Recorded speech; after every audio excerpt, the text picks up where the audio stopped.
الحمد للہ رب العالمین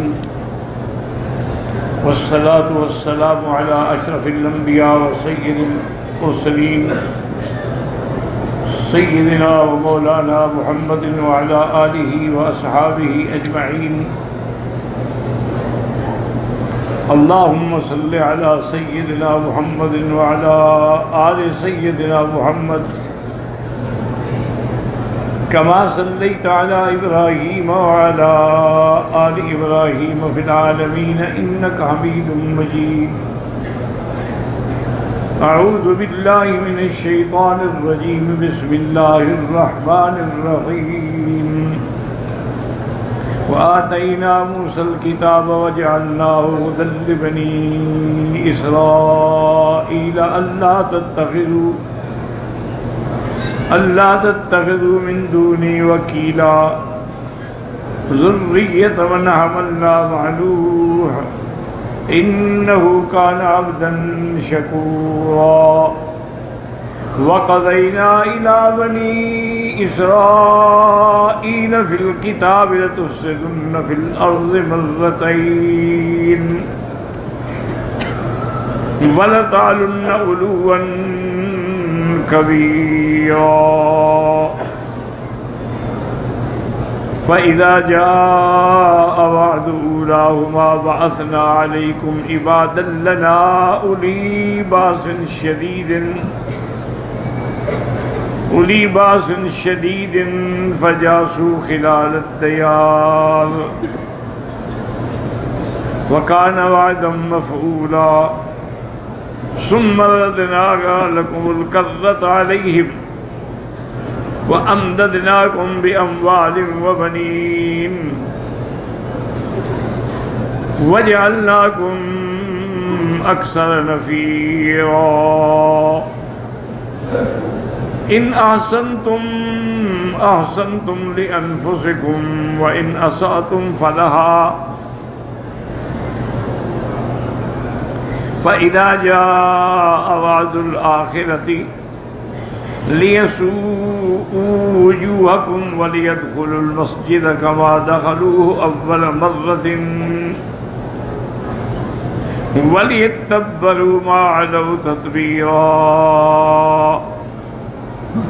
عسى ربكم أن يرحمكم وإن عدتم عدنا وجعلنا جہنم للکافرین حصیرا. اللہ تبارک و تعالی نے کلام مقدس میں ارشاد فرمایا ہے کہ جیسے کل کی ہم نے آیت میں پڑھا تھا کہ ہم نے موسیٰ علیہ السلام کو کتاب دی، اور یہ لفظ کتاب جو ہے اس سے مراد جنس بھی ہوتی ہے کہ تمام وہ کتابیں جو اللہ نے اتاری، اور کتاب سے مراد قرآن بھی ہوتا ہے، اور کتاب سے مراد تورات موسیٰ علیہ السلام بھی ہوتی ہے. لیکن وہ سیاق سباق دیکھنا پڑتا ہے کہ اگر ذکر قرآن کا ہے تو پھر کتاب سے مراد بھی قرآن ہے. الف لام میم ذالک الکتاب لا ریب فیہ تو مراد قرآن ہے. الحمدللہ الذی انزل علی عبدہ الکتاب ولم یجعل لہ عوجا تو کتاب سے مراد قرآن ہے.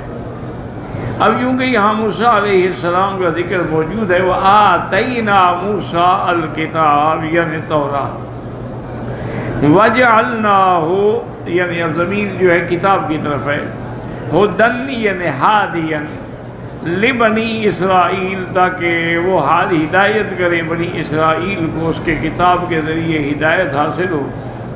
اور اس کتاب میں ہم نے یہ بھی ان کو حکم دیا تھا کہ اللہ تتخذوا من دونی وکیلا، میرے سوا کسی کو دوست یا مددگار یا معبود نہ پکڑنا، خبردار صرف اسی کی عبادت کریں. ان یعبدوہ وحدہ لا شریک لہ.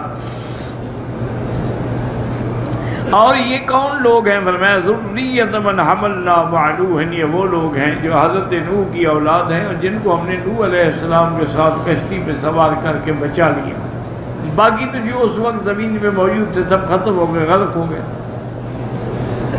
تو یہ بھی انعام ہے نا کہ ہم نے تمہیں بچایا، اگر نہ بچاتے تو آج تم کہاں ہوتے. تمہیں کا معنی ہوتا ہے تمہارے ماں باپ کو بچایا تو ان کی تم اولاد ہو. انہو کان عبدا شکورا، معنی یہ ہے کہ حضرت نوح علیہ السلام جو ہیں وہ اللہ کے بڑے شکر گزار بندے تھے، ہر بات میں اللہ کا شکر کہتے تھے، الحمدللہ الحمدللہ الحمدللہ۔ اور یہی ہمیں حکم ہے کہ ہم بھی ہر حال میں پانی پئیں تو الحمدللہ، کھانا کھائیں تو الحمدللہ الذی اطعمنا وسقانا وجعلنا من المسلمین۔ اگر کوئی نیا کپڑا پہنے تب بھی ہم اللہ کا حمد کریں کہ الحمدللہ الذی البسنی وان اواری من الارا، کہ اللہ کا شکر ہے کہ اس نے مجھے یہ لباس عطا فرمایا ہے۔ اور اسی طرح یعنی ہر نعمت پر آدمی حتیٰ کہ چھینک بھی آئے تو کہے الحمدللہ علی کل حال۔ ہاں اگر یعنی چھینک کے علاوہ اباسیاں آئیں تو وہ شیطانی اثر ہوتا ہے، پڑھے لا حول ولا قوت الا باللہ العلی العظیم۔ اب ان آیات میں اللہ نے فرمایا وَقَضَيْنَا إِلَىٰ بَنِي إِسْرَائِيلَ فِي الْكِتَابِ، وَقَضَيْنَا یعنی ہم نے حکم کر دیا، فیصلہ کر دیا، اور اس کتاب کے اندر جو آپ پہلے جس کا ذکر پڑھ چکے ہیں یعنی تورات، اس کے اندر ہم نے یہ بھی لکھا کہ یہ بنو اسرائیل جو ہیں سَيُفْسِدُونَ فِي الْأَرْضِ مَرَّتَيْنِ، یہ 2 دفعہ فساد مچائیں گے، وَلَتَعْلُنَّ عُلُوًّا كَبِيرًا، اور یہ اپنے تکبر کا، اپنی بڑائی کا اظہار کریں گے، لیکن نتیجہ یہ ہوگا کہ 2 دفعہ فساد کریں گے۔ تو پہلی دفعہ کیا ہوگا؟ فَإِذَا جَاءَ وَعْدُ أُولَاهُمَا بَعَثْنَا، یعنی پہلا فساد، بَعَثْنَا عَلَيْكُمْ عِبَادًا لَنَا، ہم نے اپنے بندوں کو تم پر مسلط کر دیا، اُولِي بَأْسٍ شَدِيدٍ، یعنی وہ سخت قوت والے، طاقت والے، وہ آئے اور انہوں نے آگے تمہیں کچل ڈالا۔ فَجَاسُوا خِلَالَ الدِّيَارِ، جاسو کا معنی ہے تملکوا بلادکم، تمہارے گھروں کے بھی مالک بن گئے اور گھروں کے اندر داخل ہو گئے اور ہر چیز انہوں نے قبضہ کر لی۔ وَكَانَ وَعْدًا مَفْعُولًا، اللہ کا جو وعدہ ہے وہ ہر حال میں پورا ہوتا ہے۔ تو اللہ نے فرمایا تھا کہ تم 2 دفعہ فساد کرو گے، تو جب پہلی دفعہ کیا تو اللہ نے بندے مسلط کر دیے۔ ثُمَّ رَدَدْنَاكُمُ الْكَرَّةَ عَلَيْهِمْ، پھر ہم نے تمہاری مدد کی کہ ان پر تمہیں نے کنٹرول دیا، طاقت دی۔ وَأَمْدَدْنَاكُمْ بِأَمْوَالٍ وَبَنِينَ، اور ہم نے تمہاری مدد کی، مال بھی دیا، اولادیں بھی دی۔ یہ ساری نعمت دینے کے بعد وَجَعَلْنَاكُمْ أَكْثَرَ نَفِيرًا، تمہیں ہم نے بڑے عدد والی جماعت بنا دیا۔ اور ساتھ یہ بھی کہہ دیا ان احسنتم احسنتم، اچھی بات کرو گے تمہارے لیے ہے، اللہ کو تو کوئی ضرورت نہیں۔ وَإِنْ أَسَأْتُمْ فَلَهَا، اگر برائی کرو گے تمہارے اوپر ہوگی۔ فَإِذَا جَاءَ وَعْدُ الْآخِرَةِ، اب اگر وہ دوسرا جو اللہ نے فرمایا تھا نا مرتين، اب دوسرا جب باری آئی، فَإِذَا جَاءَ وَعْدُ الْآخِرَةِ لِيَسُوءُوا وُجُوهَكُمْ، تاکہ تمہارے چہرے سیاہ ہو جائیں، وہ آ کے تم پر غلبہ کر لیں۔ فَلْيَدْخُلُوا الْمَسْجِدَ، اور مسجد میں داخل ہوں كَمَا دَخَلُوهُ أَوَّلَ مَرَّةٍ، جیسے کہ وہ پہلی دفعہ داخل ہوئے تھے۔ وَلْيَتَّبَّرُوا، تَبَّرُوا کا معنی يَدَّمَّرُوا، یعنی ہلاک کر دیں، خراب کر دیں، تمہارے گھروں کو برباد کر دیں۔ وَلْيَتَّبَّرُوا مَا عَلَوْا تَتْبِيرًا، یعنی جن پہ غالب ہوئے ان کو پھر انہوں نے بالکل ملیا میٹ کر دیا۔ عَسَىٰ رَبُّكُمْ أَن يَرْحَمَكُمْ، ہاں ہو سکتا ہے اگر تم سچی توبہ کرو تو اللہ تبارک و تعالیٰ تم پر رحم فرما دیں اور یہ عذاب ٹال دیں۔ وَإِنْ عُدْتُمْ عُدْنَا، اگر تم نے پھر فساد کیا تو ہم پھر تمہیں اسی طرح سزا دیں گے۔ وَجَعَلْنَا جَهَنَّمَ لِلْكَافِرِينَ حَصِيرًا، حصیراً کا معنی ہوتا ہے مستقراً، حصیراً کا معنی ہوتا ہے سجناً، ہم ایسے کافروں کے لیے جہنم قید خانہ بنائیں گے جس سے وہ کبھی بھی نہیں نکل سکتے ہیں۔ تو اللہ تبارک و تعالیٰ نے ان آیات میں تنبیہ کی مکے والوں کو کہ بنو اسرائیل نے جب فساد کیا تھا ان پر بھی ہم نے بغت نصر کو مسلط کر دیا تھا، اگر تم بھی فساد کرو گے تم پر بھی پھر اللہ کے عذاب آئے، تمہاری بھی یہ شان، شوکت، طاقت سب ملیا میٹ ہو جائے گی۔ اور وہ کفر میں جمے رہے، اللہ کے عذاب آئے۔ ایک تو قحط کا عذاب آیا کہ ان کے پاس یعنی چمڑے جو تھے نا ان کو پانی میں ابال کے پیتے تھے، اور اسی طرح پھر عذاب آیا بدر میں کہ ان کا 70 سردار مارے گئے اور 70 قیدی بن گئے۔ تو اللہ نے ان کو دنیا میں بھی عذاب دیا، اور اصل عذاب جو ہے وہ تو آخرت کا عذاب ہے۔ اس لیے یعنی قصہ معراج کے بعد اس کے ذکر کرنے کی وجہ ہی یہی ہے کہ تنبیہ ہو کہ تم اپنی تعداد پہ نہ اکڑو، اگر ہم چاہیں تو تمہیں ہر حال میں فنا کر دیں، جیسے کہ حالانکہ اللہ نے بنو اسرائیل کو کتنی نعمتوں سے نوازا، لیکن وہ بھی کوئی ایسی قوم تھی کہ ہر جگہ فساد کرتے، ہر جگہ انکار کرتے تھے۔ نتیجہ یہ نکلا کہ پھر وہ اللہ کے عذاب میں آ کر کچل دیے گئے۔ اللہ نے ان کو، تو اس لیے مفسر رحمۃ اللہ علیہ فرماتے ہیں اما ذکر تعالی انہ اسری بعبدہ محمد صلی اللہ علیہ وسلم، جب بھی حضور کا نام آئے اللہ کے بندے درود شریف پڑھا۔ جو آدمی حضور کا نام سن کے درود نہ پڑھے اس سے بڑا بخیل دنیا میں کوئی نہیں، اور اس سے بڑا بد قسمت اور بدبخت دنیا میں کوئی نہیں۔ درود تو ایک ایسی نعمت ہے نا جی کہ اگر آدمی کو کوئی وظیفہ بھی نہ آئے نا، صرف درود شریف پڑھتا رہے تو اس کی ساری مشکلیں حل ہو جائیں۔ ایک صحابی تھے، انہوں نے آ کے حضور سے عرض کیا، انہوں نے کہا حضور میں جتنے اوراد اور وظائف پڑھتا ہوں مثلاً 4 گھنٹے، تو 2 گھنٹے تو میں سارے وظائف پڑھتا ہوں اور 2 گھنٹے میں صرف درود شریف پڑھتا ہوں، اور میں ضد اور بڑھاؤں۔ اور نے کہا اچھا حضور آج کے بعد مثلاً 4 گھنٹے میں 3 گھنٹے درود پڑھوں گا، 1 گھنٹہ باقی وظیفے پڑھوں گا، اور میں ضد اور بڑھاؤں۔ تو آخر اس نے کہا کہ حضور اب میں اور کچھ بھی نہیں پڑھوں گا، صرف درود شریف پڑھوں گا۔ جتنے اوقات میں باقی وظیفوں میں خرچ کرتا تھا، اور اذن یکفی ہمک و غمک، اگر تم صرف درود پڑھو گے تو یہ درود ہی تمہارے ہر ہم اور غم کو مٹا دے گا، تمہاری ہر تکلیفیں، ہر پریشانیاں، ہر بیماریاں۔ تو درود پاک سے بڑی کوئی نعمت نہیں ہے، اور حتیٰ کہ کوئی دعا بھی قبول نہیں ہوتی جب تک اس کے اول آخر میں درود شریف نہ ہو، یہ ہمیشہ۔ اور اگر آدمی پورا درود شریف نہ بھی پڑھ سکے تو صلی اللہ علیہ وسلم یا صلی اللہ علیہ یا محمد یا رب صلی وسلم علیہ، یعنی جتنا ہو سکے لیکن لازم پڑھیں۔ اب مفسر فرماتے ہیں کہ اللہ پاک نے معراج کے بعد عطف بذکر موسیٰ عبدہ ورسولہ وکلیمہ، اللہ نے موسیٰ علیہ السلام کا ذکر کیا جو اللہ کے بندے بھی ہیں، رسول بھی ہیں، اللہ کا کلیم بھی ہے۔ فَإِنَّهُ تَعَالَى كَثِيرًا مَا يَكُنُ بَيْنَ ذِكْرِ مُوسَىٰ وَمُحَمَّدْ عَلَيْهِمَا مِنَ اللَّهِ الصَّلَاةُ وَالسَّلَامُ۔ اب مفسر فرماتے ہیں کہ قرآن پاک میں بہت سارے مقام ہیں جہاں اللہ نے حضرت آقا انعامدار اور موسیٰ علیہ السلام کا ذکر اکٹھے کیا ہے۔ وَبَيْنَ ذِكْرِ التَّوْرَاةِ وَالْقُرْآنِ، اور تورات اور قرآن کا ذکر اکٹھے کیا۔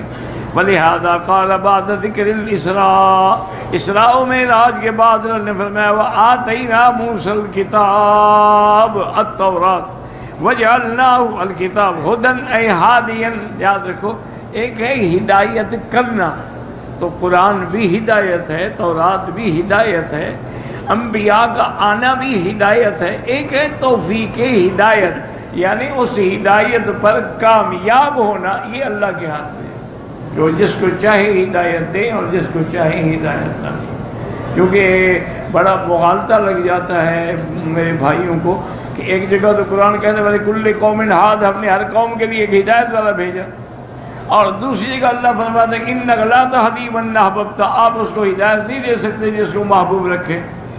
تو اس کا کیا معنی؟ تو معنی یہ ہے کہ ایک معنی ہے ہدایت کا اراءۃ الطریق، راستہ دکھانا، تو یہ پیغمبر کا کام ہے، اس کے بعد علماء کا کام ہے، اولیاء کا کام۔ ایک ہے منزل پہ پہنچانا، یہ اللہ کے ہاتھ، اللہ جس کو چاہے توفیق دے، جس کو چاہے توفیق دے۔ کتنے علماء کے بچے ہیں جو آوارہ ہو گئے، کتنے اولیاء اللہ کے بیٹے ہیں جو ان کے بعد بالکل وہ سلسلہ ہی ختم ہو گیا۔ اب دور نہ جائے، آنکھیں بند کر کے اپنے ملک پہ نظر ڈالیں، اپنے ملک کے جو آپ کے ہاں بزرگ گزرے ہیں، حضرت علی حجویری گزرے ہیں، حضرت جلال الدین بخاری گزرے ہیں، حضرت بہاؤالدین زکریا گزرے ہیں، حضرت سیری سکتی گزرے ہیں، یہ تمام بزرگوں کے آج کون وارث ہیں؟ صرف اپنے ملک میں نظر ڈال۔ وہی بات ہے جیسے علامہ اقبال نے کہا تھا کہ میراث میں آئی ہے انہیں مسند ارشاد، کہ یہ گدی ان کو آئی ہے میراث میں، زاغوں کے تصرف میں عقابوں کے نشے میں، یہ عقابوں کا محل تھا، اب کوے بیٹھ گئے۔ اس لیے ہمیشہ یاد رکھیں کہ یہ قدرت کا ایک امتحان ہے۔ کوئی یہ کہے کہ میں فلاں بزرگ کی اولاد ہوں تو پھر نوح علیہ السلام کا بیٹا نہ بچ جاتا۔ کوئی یہ فخر کرے کہ میں فلاں کی بیوی ہوں تو حضرت نوح علیہ السلام کی بیوی نہ بچ جاتی، لوط علیہ السلام کی بیوی نہ بچ جاتی، وہ سیدھے جہنم میں گئے۔ اس لیے اللہ نے فرمایا کہ حالانکہ وہ دونوں تحتا اب من عبادنا الصالحین فخانتاہما، انہوں نے خیانت کی، فلم یغنیا عنہما من اللہ شیئا، وہ ان کو کوئی فائدہ نہ پہنچا سکے، حکم ہوا قیل ادخلوا النار مع الداخلین، کو جہنم میں ڈال۔ تو اگر بیوی کو بھی شوہر نہیں بچا سکتا، بیٹے کو بھی نہیں بچا سکتا، تمہیں ہمیں کیسے بچا دے گا؟ یہ لوگوں کے دماغوں میں ایک بڑا خلل ہوتا ہے کہ نماز پڑھو نہ پڑھو، روزہ رکھو نہ رکھو، زکوٰۃ دو نہ دو، بس پیر مضبوط پکڑو۔ اب پتہ نہیں ان کی مضبوط سے کیا مراد ہے، یعنی موٹی گردن ہو تاکہ اچھی طرح جہنم میں مار کھا سکے؟ کیا مضبوط ہے؟ انسان ہے، مضبوط کہاں سے ہو گیا؟ وہ تو تمہارے ٹکڑوں میں پلا ہوا ہے۔ اسی لیے تو مولوی اور پیر کی گردنیں موٹی ہو جاتی ہیں، مفت کا کھانا ملتا ہے، اچھے سے اچھا کھانا ملتا ہے، محنت کرنی نہیں پڑتی، گھر بیٹھے پراٹھے آ جاتے ہیں۔ تو اس لیے ہمیشہ یاد رکھیں کہ ہدایت کرنا الگ بات ہے، ہدایت دینا الگ بات ہے۔ کرنا ہم سب کی ذمہ داری ہے، دینا اس کی شان ہے۔ ہا ہدی لبنی اسرائیل اللہ تتخذوا، اے لی اللہ تتخذوا لا معذوف ہے، تاکہ تم اللہ کے سوا من دونی وکیلاً، کسی کو اپنا دوست اپنا مددگار نہ بناؤ، ولیاً ولا نصیراً ولا معبوداً دونی، نہ کسی کو معبود سمجھو، لأن اللہ تعالی انزل علی کل نبی ارسلہ، جتنے پیغمبر اللہ نے بھیجے ان سب نے ایک ہی دعوت دی، ان یعبدہ وحدہ لا شریک لہ، صرف اللہ کی عبادت کرو جس کا کوئی شریک نہیں۔ ذریۃ من حملنا مع نوح، اصل یہاں حرف ندا محذوف ہے، یعنی یا ذریۃ من حملنا مع نوح، اے قوم تم کو ہم نے نوح علیہ السلام کی وجہ سے بچایا۔ فیہ تحییج و تنبیہ علی المنۃ، اے یا سلالۃ من نجینا فحملنا مع نوح فی السفینۃ تشبہوا بابیکم، ہم نے تمہیں نوح علیہ السلام کے ساتھ نجات دی، تم بھی وہی کام کرو جو نوح علیہ السلام کرتے تھے۔ انہ کان عبدا شکورا فاذکروا انتم نعمتی علیکم بارسالی الیکم محمدا صلی اللہ علیہ وسلم۔ اللہ نے سب سے بڑی نعمت یہ ہے کہ میں نے حضور پاک کو نبی بنا کے بھیجا۔ وقد ورد فی الحدیث وفی الاثر عن السلف ان نوح علیہ السلام کان یحمد اللہ علی طعامہ وشرابہ ولباسہ وشانہ کلہ، حضرت نوح علیہ السلام ہر بات پہ شکر ادا کرتے تھے، کھانے پہ، پینے پہ، لباس پہ، ہر حال میں۔ ولہذا سمی عبدا شکورا۔ قال الطبرانی حدثنا علی بن عبد العزیز قال حدثنا ابو نعیم قال حدثنا سفیان نبی حسین عبد اللہ بن سنان سعد بن مسعود الثقفی قال انما سمع نوح عبدا شکورا لانه كان اذا اکل او شرب حمد اللہ، جب کھاتے یا پیتے اللہ کا حمد کرتے۔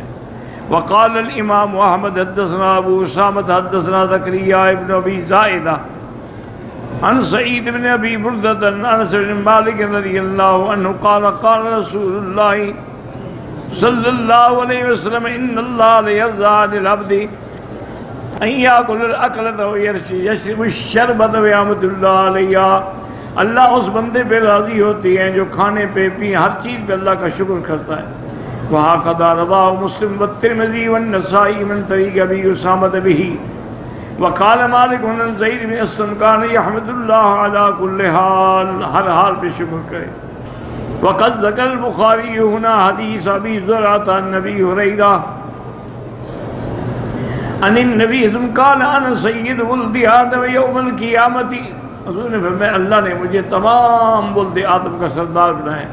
فیاتون نوحا فیقولون یا نوح انک انت اول الرسل الى اہل الارض وقد سماک اللہ عبدا شکورا فاشفع لنا الى ربک۔ تو پوری حدیث ہے کہ پھر کوئی بھی شفاعت نہیں کرے گا ما سوا حضرت محمد مصطفیٰ کے۔